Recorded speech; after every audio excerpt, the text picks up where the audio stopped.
Thank you for being an incredible supporter of the 10X podcast group, the home of the skillful art of manipulation. We're thrilled to have you as part of our growing community. If you haven't already, we'd love for you to follow us on your favorite podcast platform. Your likes and comments mean the world to us and help us reach a wider audience with our stories. Plus, with new episodes released every day, your feedback plays a vital role in shaping what we create. It truly makes a difference. Your loyalty and enthusiasm fuel our passion for crafting gripping tales, and we're so grateful for your support. Today, we're excited to present the Trivia Night Massacre, a story that promises to keep you on the edge of your seat. Let's dive into this thrilling narrative together. Chapter 1, The Master of the Game. You know that feeling when you walk into a room, and everyone's already decided what's going to happen to you? Like you're just a piece on a board, sliding exactly where the invisible hands pushing you want you to go. Most people don't even notice it. They think they have control, that they're making their own choices. They get up, go to work, order their coffee the way they like it, answer questions on a fucking game show, and think they're winning. They never stop to consider the real game. The one underneath. The one I play. I don't just host Trivia Night Live. I am Trivia Night Live. Millions tune in every week, hanging on to every word I say, screaming answers at their televisions like it makes a damn difference. Fans line up outside the studio hoping to get in, hoping to be picked, hoping for their shot at fortune, at glory, at that one-in-a-million moment where everything changes. But the joke's on them. Because no one walks onto my stage without me deciding how their story ends. I don't use rigged cards or earpieces. No cheap tricks, no staged questions. That's amateur shit. What I do, it's art. Before a contestant even steps foot on my stage, I already own them. Weeks before they ever hear their name called, before the cameras roll, before the lights blind them, I'm already inside their head. I find them when there's still nobody. People with debts hanging over their heads like execution orders, dreamers scraping rock bottom, losers drowning in regret. I pick them apart, whisper in their ear, pull their strings, reshape them. And they don't even realize it's happening. They think they chose to be here. That their moment of glory is destiny, luck, some bullshit twist of fate. They never suspect the truth, that I built them for this moment. That every answer they give, every pause, every lucky guess, every last-second win is exactly what I designed it to be. That I decide who wins, who loses, and who walks away ruined. The network executives don't know. The audience sure as hell doesn't know. But in the back rooms, in the spaces no one sees, the real money is made. You see, I don't just run a game show, I run an empire. The house always wins, and I made sure to be the goddamn house. A few well-placed bets. A few pre-selected winners. A contestant who's supposed to choke on the final question so that the right person, the planted person, walks away with the jackpot. Only for that jackpot to end up right back where I want it. It's perfect. A controlled system. Until last night. Because last night, the game changed. And I felt it the moment I saw his face. Jason Meyer. At first, he was just another name on the list. Just another broken man, another perfect mark. I read him like I read them all. Divorced, drowning in debt, working some dead-end job he hated, desperate for a way out. The kind of man who would follow a guiding light if I dangled it in front of him. And I did. I let him in, pulled him under, molded him into what I needed. At least, that's what I thought. But Jason was different. And I didn't see it. Didn't notice the cracks. Didn't realize he was looking at me the same way I was looking at him. I should have. Because when he walked onto my stage last night, smiling like he belonged there, answering question after question without a flicker of doubt, there was something in his eyes. Something that set my instincts off, something I couldn't quite name. And when we reached the final round, that's when I knew. I had lost control. The screen behind us flickered. The final question should have appeared. That was how it was supposed to go. That was what the audience was expecting. That was what I was expecting. But the game had already been hijacked. Instead of the next trivia question, something else flashed across the screen. At first, I didn't understand what I was looking at. Then I did, and my blood turned to ice. The footage played in clipped, glitching loops. Me, meeting contestants in dimly lit hotel rooms. Me, whispering in their ears. Me feeding them answers. Me, rigging the entire goddamn system. The audience gasped. I could hear the panic in the control room through my earpiece. Producers scrambling, shouting to cut the feed. Security shifting behind the cameras. But Jason just stood there. Grinning, I turned to him, my mind racing, my instincts firing. "Jason," I said, voice steady, still playing the role, still trying to keep control. "What the hell do you think you're doing?" He met my gaze, and in that moment I saw it. He had set me up. He had turned my own game against me. And then he spoke. "Final question, Alex." The lights buzzed. The cameras stayed rolling. The whole country was watching. Jason took a slow step forward, his grin widening. "What's the host's real name?" That was the moment I knew I was fucked. Chapter 2, The Perfect Mark. There's an art to picking the right contestant. Not just for the show, but for the real game. The one that happens behind the cameras, in the shadows, where fortunes rise and fall before a single question is even asked. The wrong person can break the entire system. The right person? They don't even realize they are the system. That's why I don't take chances. I don't choose just anyone to be my golden boy. I don't pluck names out of a hat, or let some low-level assistant skim through applications. No, I hand-select every contestant who matters. And by the time they step onto my stage, they're already mine. But Jason Meyer. Jason Meyer was supposed to be another nobody. Another desperate man looking for an escape hatch. I should have known better. I should have seen the cracks. But I didn't. And that mistake cost me everything. I first saw Jason's name on the list 6 months before his big night. Contestant screening logs. Potential candidates. It was just another file, another series of data points attached to a face I hadn't yet bothered to study. But then I read his background. 34. From a dead-end town no one gave a shit about. Divorced, 2 failed businesses, gambling debts so high he probably had bookies waiting outside his door. No stable career. No savings. No future. In short, he was perfect. I'd worked with men like Jason before. The kind who carried regret like a second skin, who had learned how to choke down humiliation, who were so used to losing that when you dangled the illusion of a win in front of them, they'd snatch at it with both hands. That was what made them the best marks. You don't rig a game show with plants who are already winners. You use the ones who are drowning, the ones who need hope more than they need money. And Jason needed both. The first time we met, it wasn't in some corporate casting room. It wasn't in a green room at the studio. No, that's what the cameras would have people believe. That contestants just apply, that they get a lucky call, that they show up to the studio and hope for the best. The real process is different. The first time I met Jason Meyer, it was in a cheap hotel off the strip, the kind that smelled like broken dreams and stale cigarette smoke. He didn't look like a game show contestant. He looked like a man one step away from putting a gun in his mouth. "Sit," I said, gesturing to the chair across from me. I was already sipping my whiskey, already watching him over the rim of the glass. Jason hesitated, his eyes darting to the door like he was reconsidering being here at all. But he didn't leave. He sat. "Do you know why you're here?"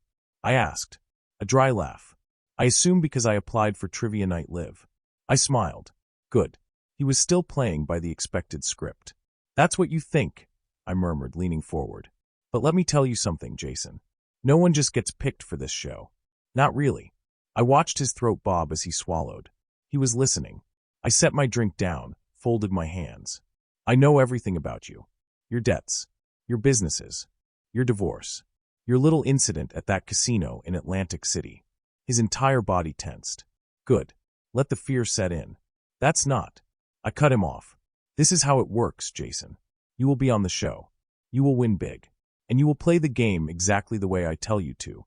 Silence stretched between us. The air was thick, suffocating. Then Jason scoffed, shaking his head. "This is a joke, right?" I smiled. "Does it look like I'm fucking laughing?" He stared at me, searching for something. An out, a loophole, a way to tell himself this wasn't happening. But there wasn't one. Not anymore.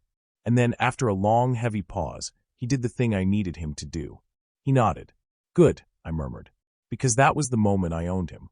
From there, I did what I did best. I molded him. I met with him over the months, guiding him like a fucking puppet master. I made him think he was preparing for a chance at something big, when in reality, he was preparing for me. I drilled questions into his head, gave him strategies, showed him exactly how to play the crowd, how to make himself believable. I didn't just want him to win. I wanted him to earn it in their eyes. I wanted him to make it look real. And he did. By the time he stepped onto that stage, he wasn't Jason Meyer anymore. He was my perfect contestant. He was ready. Or at least, that's what I thought. When he walked onto my stage that night, everything was going exactly as planned. He played the nervous underdog role perfectly. The audience ate it up. The first few rounds flew by, each answer perfectly calculated, each hesitation precisely measured. He was flawless.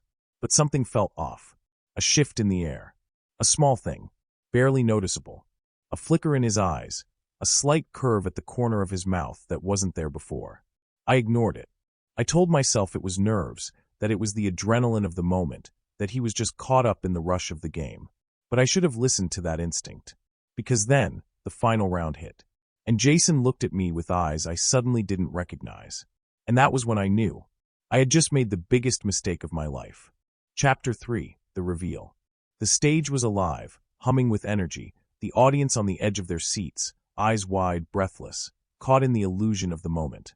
To them, this was just another game show, another high-stakes final round where an ordinary contestant stood on the precipice of life-changing fortune. To them, Jason Meyer was just another hopeful, another wide-eyed dreamer about to take a shot at destiny. But I knew better. I always knew better. Except this time I didn't. And that was the moment I realized I had underestimated the man standing across from me. Final question, I announced, my voice smooth, commanding, weaving the suspense like a master puppeteer pulling invisible strings. My hand hovered over the card on the podium, the one that should have had the final question printed on it, the one that the producers had prepped, the one that should have set the stage for Jason's final act. Jason, who had played his part perfectly up until now. Jason, who should have been looking at me with barely contained anxiety, with the nervous excitement of a man on the verge of $1 million win. Instead, he was grinning. Not just any grin. A knowing one. Like he was the one holding the strings now. A slow, creeping unease curled in my stomach. I kept my expression unreadable, my posture poised, my tone steady. "Are you ready, Jason?" He didn't answer. Instead, he tilted his head, his fingers gripping the microphone a little tighter, his entire body thrumming with a quiet, restrained energy that set every instinct in my body screaming. The air shifted. Something was wrong. Something was very wrong. And then the screen behind us flickered. At first, I thought it was a technical glitch, a flicker in the system. That happens sometimes. These productions are massive, complicated, prone to the occasional hiccup. But as the screen shifted again, as the image changed, a terrible, sinking sensation settled in my chest. Because this wasn't a glitch. This was a hijack. And the moment I saw what was playing, I knew Jason had done something I never thought possible. He had turned my game against me. The footage was grainy, flickering with static, but it was unmistakable. A hotel room, dim lighting, a familiar figure sitting across from a man whose face was turned just slightly away from the camera. Me. My blood ran cold. It was a recording of one of my meetings. One of my carefully concealed, off-the-books, never-should-have-existed meetings. The audio crackled to life. My voice, clear as fucking day. "This is how it works, Jason. You will be on the show. You will win big. And you will play the game exactly the way I tell you to." The crowd gasped. The audience collectively sucked in a breath, murmurs erupting, confusion rippling through the sea of faces. I felt my control slipping, unraveling. The earpiece in my ear buzzed to life, my producer's frantic voice crackling through. "Alex, what the fuck is happening? Cut the feed. Get security out there now." But Jason was still smiling. And he wasn't finished. The footage changed again. Different hotel rooms. Different contestants. Different marks. Each clip was a damning piece of evidence. Each video another nail in the coffin of the carefully crafted empire I had spent years building. I turned to Jason, my heart hammering in my chest, my mind racing through 1,000 possibilities, 1,000 ways out. I had to take back control. I forced a chuckle, shaking my head like this was all some elaborate joke.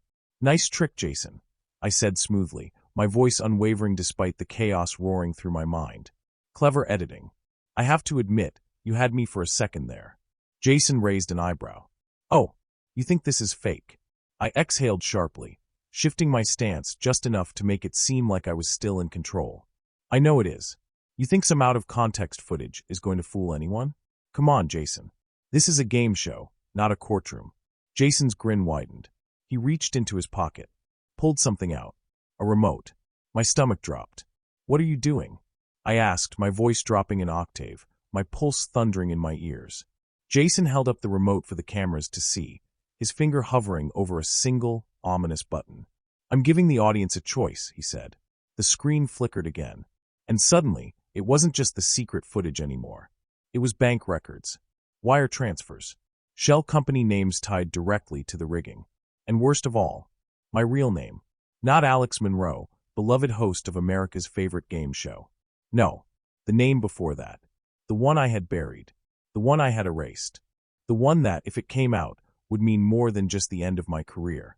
It would mean the end of me. The audience wasn't just gasping anymore. They were shouting. Producers were screaming in my earpiece. Security was rushing toward the stage, but Jason didn't even flinch. He looked at me, still grinning, and lifted his mic. "Final question, Alex," he said, drawing out my name, his voice laced with a sick kind of satisfaction. "One last shot for the jackpot. And I promise you, it's $1 million question." I clenched my fists. My body was tense like a coiled spring, every muscle primed for action. Jason turned back to the cameras, holding the mic close, his voice dropping just enough to make the moment land like a hammer. "What's the host's real name?" Silence. Horrible, suffocating silence. I felt the weight of 1,000,000 eyes on me. Felt the shift, the change, the loss of control. Jason had just done what no one else had ever managed. He had turned me into the contestant. And now, the whole world was watching me lose. Chapter 4, Checkmate. The studio was a fucking war zone. Producers screamed in my earpiece. Security rushed onto the stage, hands hovering over concealed weapons, ready to yank Jason off the air by force if necessary. The audience was a sea of chaos, gasping, murmuring, some even pulling out their phones. No doubt already live streaming this disaster to millions more who weren't watching the show yet, but soon fucking would be. And in the middle of it all, Jason Meyer, smirking, standing tall, holding all the cards. This wasn't a contestant anymore. This was an executioner. And I was standing at the gallows with the noose tightening around my throat. I didn't panic. I couldn't. Not here. Not now. I'd spent years mastering control, learning how to dictate every move before anyone else even knew they were on the board. My entire life had been a carefully orchestrated performance, a game of invisible chess where I made sure every player danced exactly the way I wanted. And now I was looking at a man who had flipped my board, scattered my pieces, and dared me to keep playing. Jason's voice rang out over the studio speakers. "What's the host's real name?" The words hung in the air like a loaded gun pressed against my temple. I smiled. Forced. Perfect. "Is this the actual final question?" I asked, turning slightly toward the camera, trying to regain even a sliver of control, trying to spin this somehow. Because I gotta say, Jason, I've heard better trivia. Some nervous laughter rippled through the audience. Good. I could still work this. Jason just cocked his head, a cruel sort of amusement flickering in his eyes. "You don't want to answer?" I did answer. I chuckled, making it sound like he was the one being ridiculous. "I mean, really, is this a trick question? Everyone knows my name. Alex Monroe. Says it on the fucking posters, man." Jason's grin widened. And then very slowly, he raised his hand. The remote. His finger hovered over the button. "You sure about that?" he asked. The screen behind us changed. And my world ended. A name. Not Alex Monroe. Not the carefully constructed persona I had built, refined, perfected. A name that should have never seen the light of day again. David Carter. A name that carried weight. A name that, if spoken in the right places, would get people asking the kind of questions I had spent years making sure were never asked again. A name that could kill me. The audience was confused. Some were murmuring, whispering, trying to piece together why this mattered. But Jason wasn't done. Oh no. He was just warming up. "David Carter," he repeated, letting the name settle like a loaded sentence. "Ring a bell, Alex? Or should I say, David?" My blood turned to ice. I stayed calm. That was the only option. I had faced threats before. People who thought they were clever, people who thought they could play my game better than me. I had handled them. I could handle Jason. But then the screen flickered again. New footage. New evidence. New hell. I felt the shift in the room. The audience might not have recognized the name right away, but they recognized this. Dark, grainy security footage. A different time. A different place. But still me. And him. The man on the screen. Not Jason. No. Someone else. Someone long gone. Someone dead. The footage was old, but it didn't matter. It was clear enough. It showed two men in a dimly lit back room of a casino, the kind of place that didn't officially exist. One of them was me, David Carter. The other? His name didn't matter anymore, because he wasn't around to say it. The audio was distorted, but not enough. Not enough to hide the truth. You don't understand. I don't have the fucking money. I just need more time. You had time. My voice cut in, younger but still unmistakably mine. Cold. Controlled. The footage skipped. Jumped ahead. Gunshot. Blood splattering across the table. The other man slumping forward. Dead. My hand reaching into the frame, wiping the gun clean. Leaning down. Whispering something into his ear. The footage ended. The silence in the studio was deafening. I couldn't breathe. This was beyond the game. Beyond the rigged shows. Beyond the manipulation, the controlled victories, the house always winning. This was murder. Broadcasted to millions. Live. I saw it in their faces. The shift. The realization. I wasn't just a scam artist. I wasn't just a fraud. I was a killer. Jason turned to me, smiling, drinking in the moment like a man who had waited a long time for this. Still think this is just a game show? He asked. I stared at him, and for the first time in a long, long time, I had no fucking idea what to do. The earpiece buzzed with sheer panic. Alex, we need to cut the feed. Shut it down. Now. But we couldn't. Jason had hijacked the system. And more than that, he had hijacked the audience. Even if the network killed the cameras now, it wouldn't stop what had already started. There were too many eyes. Too many people recording. Too many people watching history unfold. Not in some scripted, sanitized way, but raw and brutal and real. Jason had me. Checkmate. But here's the thing about being cornered. That's when people are most dangerous. I wasn't out yet. And if Jason thought he had already won, he had no fucking idea what game he was actually playing.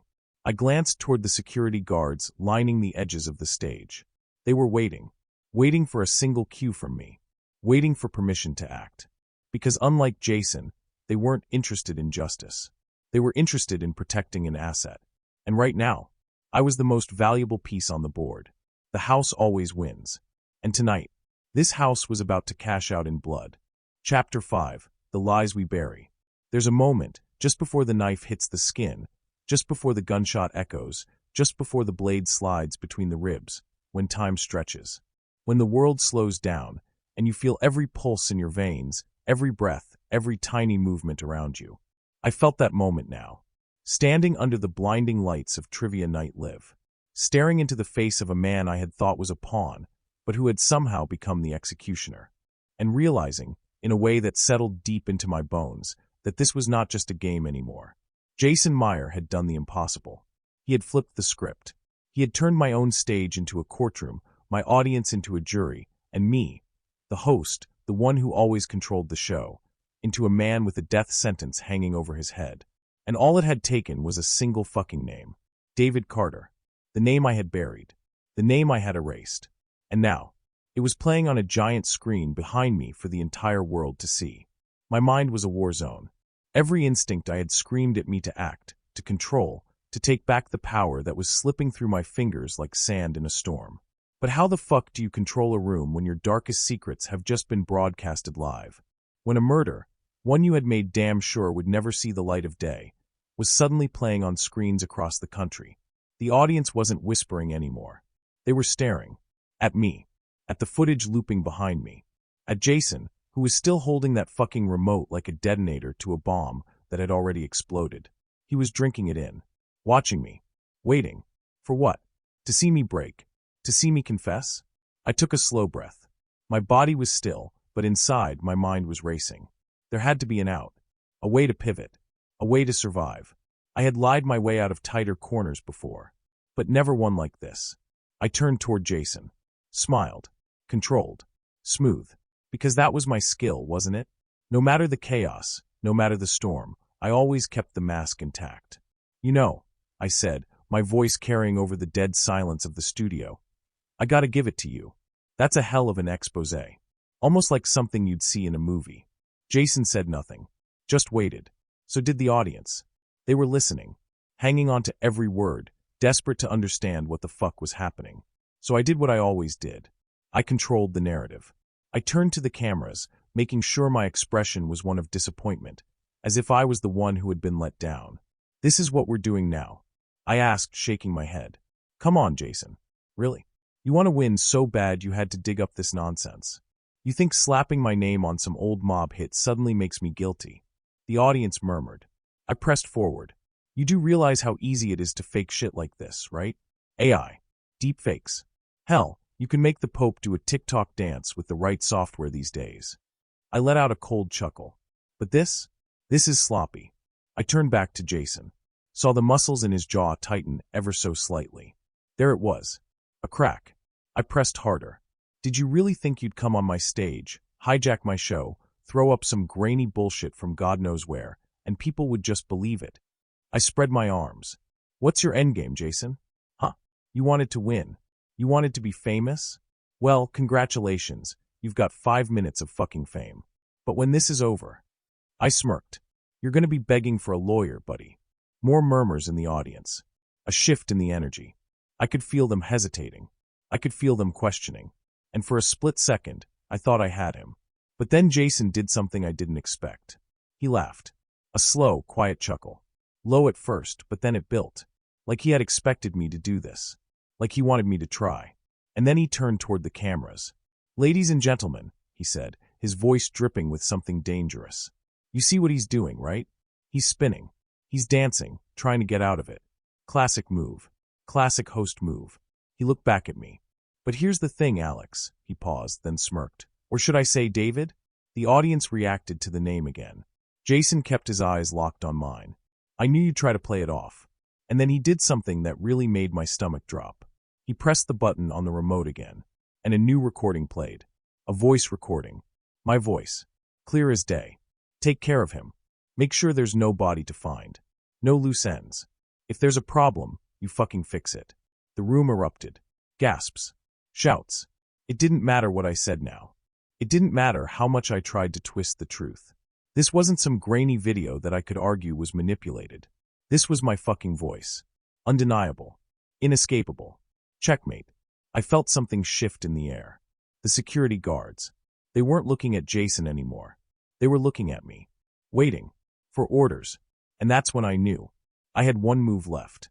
Because if I stood here and let this moment play out, my career was over. My empire was over.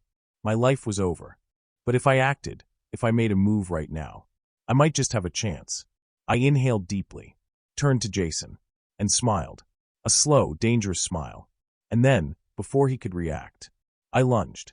Straight for his throat. Chaos. Screams. The security team moved fast, but not fast enough. I crashed into Jason, slamming him backward, knocking the remote from his hand. It clattered to the floor. Jason gasped, but I didn't give him time to breathe.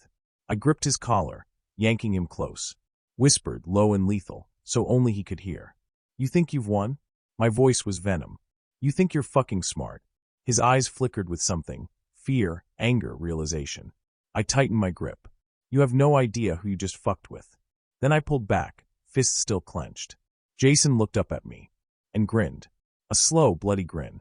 And that's when I saw it. That's when I realized. This wasn't over. Not even close. Because Jason had one more move left. And the whole world was still watching. Chapter 6. Live Execution. A gunshot split the air. Time didn't slow down. It didn't stretch into one of those cinematic, drawn-out moments where everything happened in slow motion. No, it exploded. Chaos. Screams. Bright lights and confusion. I felt the impact before I heard the second shot. A hot, searing pain ripping through my side, stealing my breath, sending my body staggering backward. Blood. Mine. Spilling across the pristine stage floor of Trivia Night Live. And yet, even as the pain clawed through my ribs, my mind didn't stop. Because I wasn't just bleeding. I was still in the game. And the game wasn't fucking over yet. The security team had moved the second I lunged for Jason, but they hadn't moved fast enough. My hands had reached his throat, gripping just tight enough to wipe that smug fucking grin off his face. Just tight enough to show him that he hadn't won yet, that he had underestimated the lengths I was willing to go to. But then the gunfire started. I didn't know where the shots had come from. Cameras still rolled. The audience was in hysteria, people ducking, some running for the exits, some just frozen, unable to look away. And Jason had scrambled back the second the first shot rang out, slipping from my grasp, staggering to his feet. I gritted my teeth, forcing myself to stand, ignoring the fire burning in my side, ignoring the warmth of my own blood soaking through my suit. Because none of it fucking mattered. Not yet. Jason was still standing. Which meant I wasn't done. Alex. My producer's voice screeched through my earpiece. Get off the fucking stage. Not a chance. I turned toward Jason, and he knew. He saw the shift in my eyes. He had come onto my stage thinking he was in control, thinking he had flipped the script, thinking he had me cornered. And maybe for a moment he had. But the thing about cornered men? We bite. You don't want to do this, Jason, I said, my voice lower now, darker, still calm despite the gunfire, the blood, the unraveling of everything around us. Jason wiped at his mouth, chest heaving, eyes wild, but there was no hesitation there. He wanted this. You don't get to call the shots anymore, Alex, he spat. You don't get to talk your way out of this one. My lips curled. Don't I? Jason blinked, just a flicker of uncertainty. And then I lunged. We hit the floor hard, bodies colliding, his microphone crashing against the stage. I heard the audience shriek, heard the producers screaming, heard the security guards finally fucking moving. But they were too late. I slammed Jason's head against the floor once, twice, feeling the jolt of the impact travel up my arms. His body jerked under mine, but I held him there. I leaned in, voice a whisper, a breath against his ear. You thought you were the first. I hissed. You thought you were the only one who's ever tried to take me down? Jason coughed, blood dribbling from his lips. You thought I didn't expect this? He rasped. I froze. Something in his voice. Something wrong. Something I didn't see coming. The screens. They were still rolling. Still broadcasting.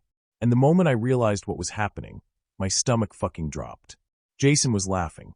A wet, choked sound, but there was something sick in it. Something triumphant. Because I had played right into his fucking hands. You're a dumb son of a bitch, Alex, he muttered, voice thick with pain, amusement, victory. You never stopped to think, did you? A flicker on the monitors. A feed cut. Then another. My head snapped up. The camera crew wasn't shutting the show down. Jason's people were.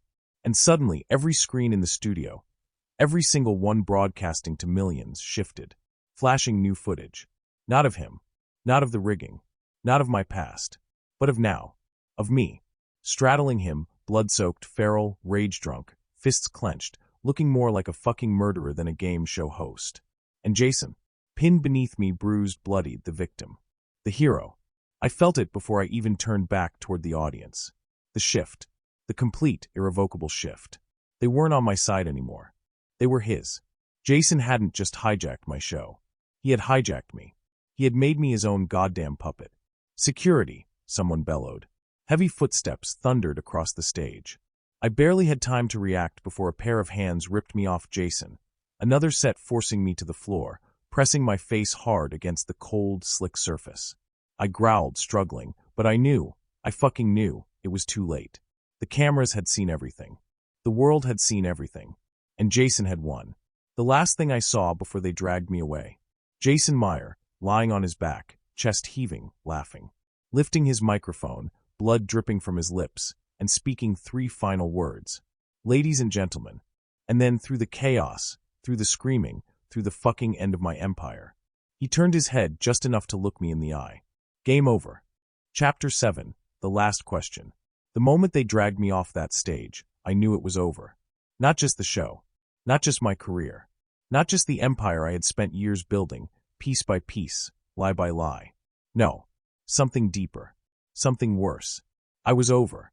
Because in the span of a single broadcast, Jason Meyer hadn't just taken away my control. He had rewritten the story of my life. The security team didn't just escort me off the stage. They manhandled me, shoving me through the back corridors of the studio like I was some violent criminal who needed to be caged before I could do any more damage. The pain in my side was secondary now, a dull, throbbing burn that barely registered against the sheer rage surging through me. I wasn't thinking about the cameras anymore. I wasn't thinking about the audience, or the gasping studio executives, or the producers who had spent years kissing my ass and were now probably figuring out how to throw me to the wolves. I was thinking about him. Jason Meyer. That smug, self-righteous son of a bitch. That nobody. That nothing. I had built a kingdom out of deception, out of control. And he had burned it to the fucking ground in a single night. I clenched my jaw, breathing hard, trying to fight the urge to rip free from the security team's grip and turn back. Because if I got my hands on him again— No, not yet. There was still a way out. There was always a way out. They threw me into one of the back rooms, slamming the door shut behind me. Dim lighting. No windows. A single, flickering monitor on the wall showing a delayed feed of the now chaotic stage. Jason, still lying there, pretending to be the fucking victim. Paramedics rushing to him, cameras flashing, security holding back the screaming audience. My audience. Mine. I gritted my teeth so hard I thought they might break. And then slowly I turned. There was someone already in the room, sitting in a chair, waiting. I exhaled sharply, straightening my jacket, ignoring the blood staining the fabric, ignoring the way my body screamed at me to sit the fuck down before I passed out. I knew who it was before he even spoke, because of course he was here. He always was. Well, the man sighed, shaking his head as he reached for the cigarette tucked behind his ear. That was a shit show. Martin King, the fixer, the problem solver, the guy you called when the ship was sinking and you needed to decide whether to patch the holes or start throwing people overboard. I had worked with Martin for years. He wasn't part of the show, not officially, but he was part of the real business. The part that made sure the wrong questions never got asked. The part that made sure the contestants played their roles and never got too curious. The part that cleaned up when things got messy. But I had never seen him look at me the way he was looking now. Like I was the mess. Like I was the fucking problem. I exhaled through my nose, forcing myself to stay calm. You gonna lecture me? Martin took his time lighting his cigarette, inhaling deeply before exhaling a slow stream of smoke. You tell me, Alex. He paused. Or should I say, his eyes flicked toward the screen, where my real name still flashed in bold letters. David? My jaw tightened. You know how many people just watched that? He continued, tapping his cigarette against the ashtray beside him.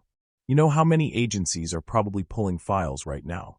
How many networks are scrambling to distance themselves? How many sponsors are calling their lawyers?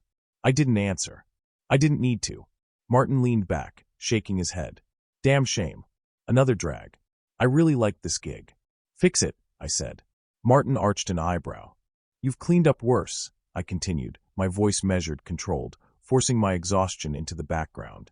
This doesn't end here. I nodded toward the screen. Jason thinks he won, but he's sloppy. He doesn't understand how deep this goes. Martin studied me for a long, silent moment. Then he chuckled. You really don't get it, do you? Something about his tone made my skin prickle. I straightened. What the hell is that supposed to mean? Martin stubbed out his cigarette, shaking his head like he actually felt bad for me. It's already done, man. I narrowed my eyes. No, I said, my voice low, dangerous. Not yet. Martin sighed. Then he reached into his jacket, pulled out his phone, and tossed it onto the table between us. Watch. I picked it up, hit play, and the moment the video started, my stomach dropped. Because it wasn't just the studio feed anymore. It wasn't just the expose. This was something new. Someone, Jason's people, no doubt, had started pulling old footage, digging up interviews, finding old clips. And in between every shot of the game show, every damning piece of evidence was me. Spliced together, edited, twisted, turning me from the charismatic host into something else. A fraud, a criminal, a killer. And the worst part, it was working. I could see the comments flooding in, scrolling too fast to read. Hashtag exposed. Hashtag cancel Alex Monroe. Hashtag murder trivia. News anchors were already running breaking stories. Lawyers were already making statements. The police were already issuing warrants. I set the phone down, exhaled slowly, and for the first time in a long, long time, I felt it. The loss. The checkmate. Jason Meyer had done what no one else ever had. He had beaten me. Not just in the game. In everything. Martin stood, stretching lazily. So, what's the move, boss? I didn't answer right away. Because the truth was, I didn't know. For the first time in my entire life, I had no fucking clue what the next step was. The walls were closing in. The clock was running out. And this time, there was no right answer. No way to talk my way out of it. No way to win. Not this time. I swallowed. Then slowly I stood, adjusting my jacket, forcing the pain away. And then I met Martin's gaze. Cold. Determined. Because I might be out of options. But I wasn't out of fight. Not yet. Not fucking yet.